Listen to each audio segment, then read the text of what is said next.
বিকল্প ৰাজ্যিক ঘাইপথ ইতিমধ্যে ভাঙি গৈছে আৰু প্ৰশাসনৰ ফালৰ পৰা ৰাস্তাটো বন্ধ কৰি দিয়া হৈছে, কি ক'ব? মই লগে লগে খবৰ কৰিছোঁ, আমাৰ জিলা কংগ্ৰেছৰ সভাপতিও কৈছে, আমাৰ MLA তেখেতসকলেও কৈছে। এতিয়া লগে লগে চাবৈ এটা বনাই দিছে, বহু চেষ্টা কৰি এইটো মই যাৰ ভাল সেইটো ক'ম, এইটো ৰক্ষা কৰিবলৈ কাৰণে ৰাতি চেষ্টা কৰিছে। গোটেই ৰাস্তাটো যিটো ৰাস্তা, গোটেই ৰাস্তাটো আপোনালোকে দেখিছে, মানুহে কৈছে, মই নাজানো, মই টেকনিকেল মানুহ নহয়, যে বালি মাটিৰে ভালকৈ নোহোৱা কাৰণেও আপোনাৰ বহুত ঠাইত খহি গৈছে বুলি কৈছে। গতিকে ৰাস্তাটো বৰ আপোনাৰ ভালনাৰেবল হৈ আছে। এই কথাবিলাক নিশ্চয়কৈ চিন্তাৰ কাৰণ আছে। মই মুখ্যমন্ত্ৰী ডাঙৰীয়াকো কৈছোঁ, চৰকাৰকো কৈছোঁ যে এইটো এটা দায়িত্ব আছে। যিহেতু অসমখন আগবঢ়াই লৈ যোৱাৰ কথা কৈছে মুখ্যমন্ত্ৰী ডাঙৰীয়াই, অসমখন আগবঢ়াই লৈ যাবলৈ হ'লে সামগ্ৰিকভাৱে ৰাজ্যখন আগবাঢ়িব লাগিব। দেখা গৈছে দুগৰাকী বিধায়কে, স্থানীয় বিধায়কে মানে ছ'চিয়েল মিডিয়াত বোকা ছটিওৱা আৰম্ভ কৰিছে এই কৰাৰ ভঙা ৰাস্তাটো লৈ। এই সময়খিনিত আপোনাৰ প্ৰাকৃতিক যেতিয়া দুৰ্যোগ আহে, বাঘ আৰু ছাগলী একেলগে থাকে, বাঘে ছাগলীক নাখায়। মই ভাবোঁ যে কেতিয়াবা আমিবিলাকে জন্তুৰ পৰাও শিকিব লাগে, যেতিয়া বিপদ আহে তেতিয়া সকলোৱে এইবিলাক একেলগ হৈ থাকিব লাগে। আৰু সেইকাৰণে মই এতিয়া চৰকাৰক কোনো ধৰণৰ সমালোচনা কৰা নাই।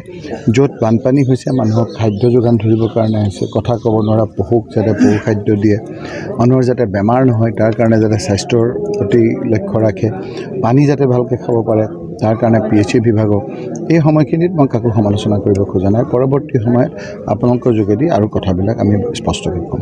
বৰপেটালৈ আহিছোঁ। বৰপেটাটো এইখিনি বেকী নদীয়ে বিভিন্ন ক্ষতি কৰিছে। এইটো এটা মছজিদ, আপোনালোকে দেখিছে, মানুহবিলাক বৰ চিন্তাত আছে। কেইদিনমানৰ আগলৈকে এইফালেদি ৰাস্তা এটা আছিল, ৰাস্তাটো উটাই লৈ গৈছে। গতিকে এই সমস্যাবিলাক সমাধান কৰিবৰ কাৰণে এটা পৰিকল্পিতভাৱে প্ৰচেষ্টাৰ প্ৰয়োজন।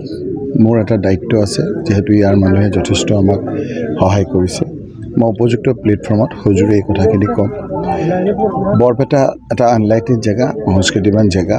এই কথাখিনি ইয়াত ক'লে ভালকৈ আপোনাৰ সকলোৱে বুজিব বুলি মই ক'ব বিচাৰিছোঁ যে অসমৰ সমস্যাসমূহৰ ভিতৰত বহুতে কয় যে বানপানীৰ সমস্যা আৰু গৰাখহনীয়াৰ সমস্যা। মই ক'ব খুজিছোঁ যে গৰাখহনীয়াৰ সমস্যা আৰু বানপানীৰ সমস্যা।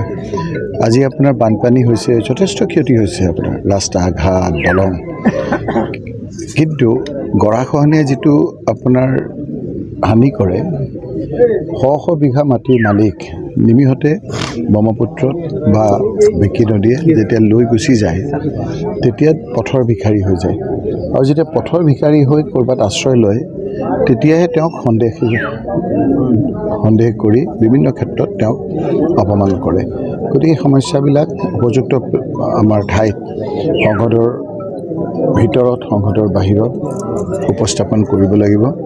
আৰু দিল্লীত মই এইটো কথা নকওঁ যে দিল্লীত কথাবিলাক উপস্থাপন কোনো কৰা নাই, কিন্তু মই ভাবিছোঁ যে বানপানীটো চবেই বুজি পায় দিল্লীত, বিভিন্ন ষ্টেটত। গৰাখহনীয়া ইৰোশ্যনটো বহু ক্ষেত্ৰত নুবুজে, এইকাৰণে যে বহু ষ্টেটত ইৰোশ্যনটো নাই।